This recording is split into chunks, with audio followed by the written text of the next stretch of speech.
আপনি দেখছেন news now, আমরা জানি কোনটা খবর।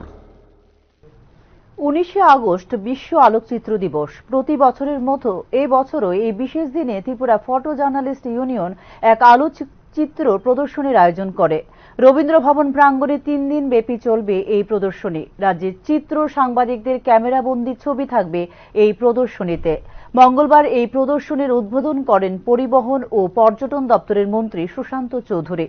অনুষ্ঠানে উপস্থিত হয়ে তিনি বলেন, রাজ্যের চিত্র সাংবাদিকদের ছবি জাতীয় স্তরে রাজ্যকে পৌঁছে দেয়। চিত্র সাংবাদিকদের পরিশ্রম অনস্বীকার্য। তাদের ক্যামেরাবন্দি ফটোগ্রাফ স্মরণ করিয়ে দেয় পুরনো দিনের কথা।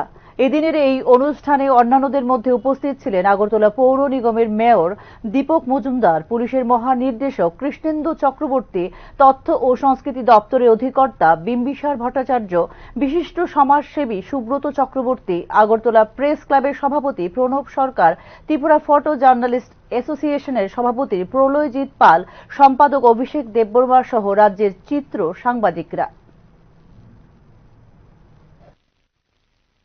সোশ্যাল মিডিয়া একটা বিরাট ভূমিকা সেখানে পালন করেছে।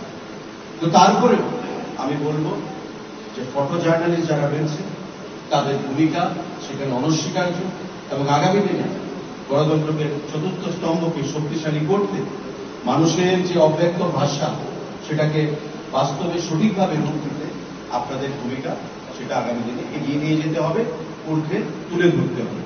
আজকের এই ফটো জার্নালিস্টের যে ডে, আমাদের ফটোগ্রাফি দিবস, এই দিবসে এই মঞ্চ থেকে আমি সেটাই আশা রাখবো